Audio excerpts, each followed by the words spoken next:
बड़े थे नहीं ना ये थे ऐसे ढक दो साइड में रख दो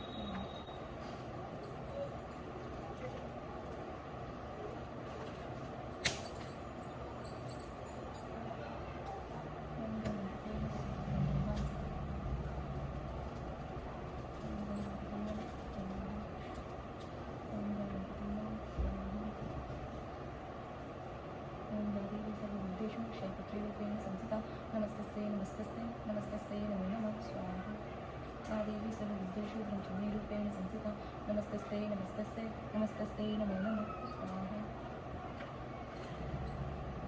देवी सर्वविद्येषु चन्द्रघण्टारूपेण संस्थिता नमस्तस्ते नमस्तस्ते नमस्तस्ते नमो नमः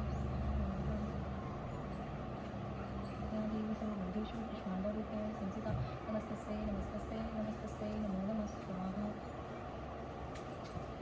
देवी सर्वभूतेषु संज्ञातारूपेण संस्थिता नमस्तस्ते नमस्तस्ते नमस्तस्ते नमो नमः स्वाहा या देवी सर्वभूतेषु कात्यायनी रूपेण संस्थिता नमस्तस्ते नमस्तस्ते नमस्तस्ते नमो नमः स्वाहा या देवी सर्वभूतेषु कालरात्रि रूपेण संस्थिता नमस्तस्ते नमस्तस्ते नमस्तस्ते नमो नमः या देवी सर्वभूतेषु महागौरी रूपेण संस्थिता नमस्तस्ते नमस्तस्ते नमस्तस्ते नमो नमः स्वाहा या देवी सर्वभूतेषु शक्तिदादिरूपेण संस्थिता नमस्तस्यै नमस्तस्यै नमस्तस्यै नमो नमः स्वाहा ओम सर्वमंगलमांगल्ये सर्वसाधिके शरण्ये त्र्यंबके गौरी नारायणी नमस्तुते स्वाहा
ओम सती नमः सरस्वती नमः भक्ति नमः भवानी नमः भुवनेश्वरी नमः मार्या नमः दुर्गा नमः जया नमः माता नमः त्रिनेत्र नमः शूलानि नमः ओम पिनाकदानि नमः चित्रा नमः चंद्रघंटा नमः महाकाल नमः मन नमः बुद्धि नमः अहंकार नमः चित्ररूप नमः चित्ते नमः चित्ते नमः ओम सर्वमंत्रमय नमः सत्य नमः सत्य नमः स्वरूपे नमः अनंत नमः भवानी नमः भाव्य नमः ओम भव्य नमः अपुव्य नमः ओम सदागते नमः ओम संभावे नमः ओम देवमाता नमः चिंता नमः रत्नप्रिय सदा नमः ओम सर्वकृत्या नमः दक्षकन्या नमः दक्षि यज्ञ विनाशिनी नमः ओम अपर्णा नमः ओम अनेकवर्णा नमः ओम पटला नमः ओम पटलावती नमः ओम पितांबर परिधान नमः ओम कलनिरंजनी नमः ओम मूलकर्मा नमः पूरा नमः सुंदरी नमः सुंदरी नमः बंधुका नमः ओम मंगती नमः मंगतमणि पूजता नमः ब्राह्मी नमः महेश्वरी नमः एकंद्रे नमः ओम इंद्रे नमः, ओम कुमारी नमः, वैष्णवी नमः, चामुंडा नमः, बाहरी नमः, लक्ष्मी नमः, पुष्करती नमः, ओम विमला नमः, कर्णी, ओम उत्कर्षणी नमः, ओम ज्ञान नमः, क्रिया नमः, नित्या नमः, बुद्धा नमः, भूला नमः, भूल प्रेमा नमः, सर्वहन वाहन नमः, ओम निशाशुभंगी नमः, मेजसुरमर्दांगी नमः, चंद्रमंड विनाशिनी नमः, सर्वसुर विनाश नमः, ओम मधुकुटमंगी नमः, ओम सर्वदानम धात्मी नमः, सर्वसत्वमय नमः, सत्यम सर्वशस्त्रधारी नमः, अनिक्षत्रस्थ नमः, अनिक्षत्रधारी नमः, कुमारी नमः, मिकन्या नमः, किशोरी नमः, युति नमः, यते नमः, अपूर्णा नमः, पूर्णा नमः,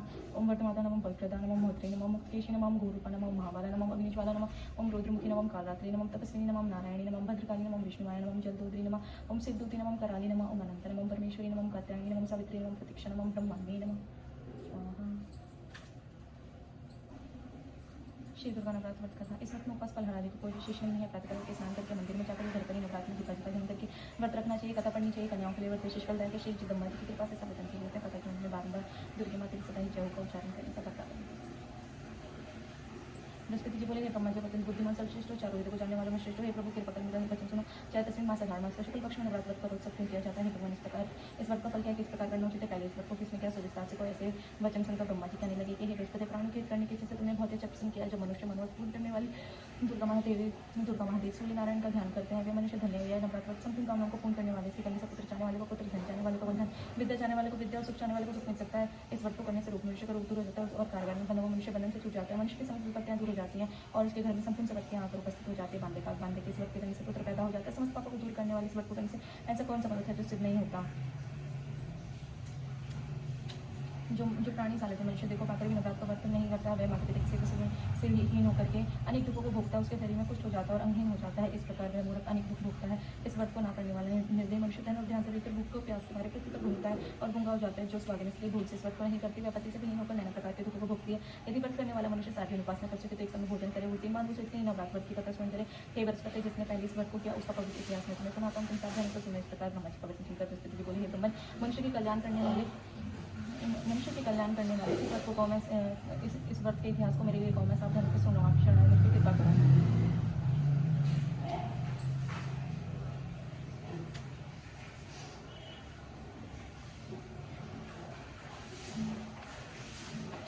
मुझ पर कृपा करो।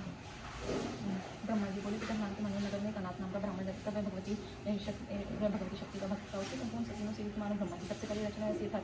नाम वाली सुमिति नाम की एक अत्यंत सुंदर पुत्री पैदा हुई। वह कन्या सुमिति अपने पिता के घर अपने बालकपन में अपनी सहेलियों के साथ क्रीड़ा करती। इस प्रकार बनने लगी जैसे शुक्ल पक्ष में चंद्रमा की कला पड़ती है। उसका पिता प्रतिदिन सूरज की पूजा और होम करता था। उस समय दैवी भानु नियम से उपस्थित रहती थी। अपनी सखियों के साथ खेलने लग गई और भगवती के पूजन में उपस्थित नहीं। उसके पिता को पुत्री की ऐसी सावधानी देखी क्रोध आया और पुत्री से कहने लगा कि हे दुष्पुत्री, आज प्रभात में तुमने भगवती का पूजन नहीं किया, इसी कारण मैं किसी कुष्ठ दरिद्र मनुष्य के साथ तेरे विवाह करूंगा। इस प्रकार पवित्र पिता का वचन सुनकर सुमिति को बड़ा दुख हुआ और पिताजी से कहने लगी कि हे पिताजी, मैं आपकी कन्या हूं, मैं सब तरह से आपके अधीन, जैसी आपकी इच्छा हो मेरा विवाह कर सकते हो, पर होगा भी जो भाग्य ने लिखा है। मेरा तो परिपूर्ण विश्वास है। मनुष्य ना जाने कितने मंथन का चिंतन करता है, पर होता है जो भाग्य विधाता ने लिखा है। जो जैसा कार्य करता है उसको फल भी उसके कर्म के अनुसार मिलते हैं। कर्म करना मनुष्य के अधीन है, पर फल देना देवता के अधीन है। अपनी कन्या कैसे नंदिता से कई वचन सुनकर उस ब्राह्मण को और अधिक क्रोध आया। तब उसने अपनी कन्या का विवाह पुष्टि के साथ कर दिया और अपनी क्रोध होकर पुत्री से कहने लगा कि जाओ जल्दी जाओ, अपने कर्म का फल भोगो। देखिए कोई भाग्य से रहकर क्या करती है। इस प्रकार से कहे पिता के कुछ वचन को सुनकर सुमिति मन में विचार करने लगी कि वो मेरा बड़ा दुर्भाग्य जिससे मुझे ऐसा पति मिला। इस तरह अपने दुख का विचार करती हुई सुमिति अपने पति के साथ वन को चली गई। ब्राह्मण को शुभ स्थान पर उसने वैराग बड़ी कष्ट से व्यतीत की। उस गरीब बालिका की ऐसी दशा देखकर पूर्व पुण्य के प्रभाव से प्रकट होकर सुमिति से कहने लगी कि हे पुत्री, मैं तुम पे प्रसन्न, तुम जो चाहो वरदान मांग सकती हो, मैं प्रसन्न होकर मनवांछित फल देने वाली। इस प्रकार भगवती दुर्गा का वचन सुनकर ब्राह्मणी कहने लगी कि आप कौन है जो मुझ पर प्रसन्न है। सब मुझे को अपनी कृपा दृष्टि से मुझ दिन दासी को कृतित करो। ऐसे ब्राह्मणी का वचन सुनकर देवी कहने लगी कि मैं आदिशक्ति हूं, मैं ब्रह्मा विद्या सरस्वती हूं, मैं प्रसन्न होकर प्राणियों को दुख दूर कर उनको सुख प्रदान करती हूँ। हे ब्राह्मणी, मैं तुझ पर तेरे पूर्व जन्म के पुण्य के प्रभाव से प्रसन्न होकर तुम्हें तुम्हारे पूर्व जन्म का वरदान सुनाती हूँ। सुनो, तुम पूर्व जन्म में निषाद भील की स्त्री थी, अति पवित्रता थी। एक दिन तेरे पति निषाद ने चोरी करने के कारण तुम दोनों को सिपाही ने पकड़ लिया, ले जाकर जेल खाने में कैद कर दिया। उन लोगों ने तेरे को ना तेरे पति को भोजन भी नहीं दिया। इस प्रकार नवरात्र के दिन में ना तो तुमने कुछ खाया नहीं जल पिया, इसलिए 9 दिन तक नवरात्र का व्रत हो गया। हे ब्राह्मणी, उन दिनों में जो व्रत हुआ उस व्रत के प्रभाव से प्रसन्न होकर तुम्हें मनवांछित फल दे रही हूँ। तुम्हारी जो इच्छा सो मांगो। इस प्रकार दुर्गा जी के कहे वचन सुनकर ब्राह्मणी बोली कि अगर आप मुझ पर प्रसन्न है तो हे दुर्गे, मैं आपको प्रणाम करती हूँ, कृपा कर मेरे पति के कोढ़ को दूर करो। देवी कहने लगी, उन दिनों में जो तुमने व्रत किया उस व्रत के एक दिन का पुण्य अपने पति के कोढ़ को दूर करने के लिए अर्पण कर। मेरे प्रभाव से तेरे पति कोढ़ सहित तो सोने के समान शरीर वाला हो जाएगा। ब्रह्मा जी बोले कि इस प्रकार देवी का वचन सुनकर वह ब्राह्मणी बहुत प्रसन्न हुई। पति को निरोगी करने के जैसे ठीक है ऐसा ही बोली। तब तक उसके पति का शरीर भगवती दुर्गा की कृपा से पुष्टि होकर क्रांति हो गया, जिसकी क्रांति के सामने चंद्रमा की क्रांति भी क्षीण हो जाती है। वह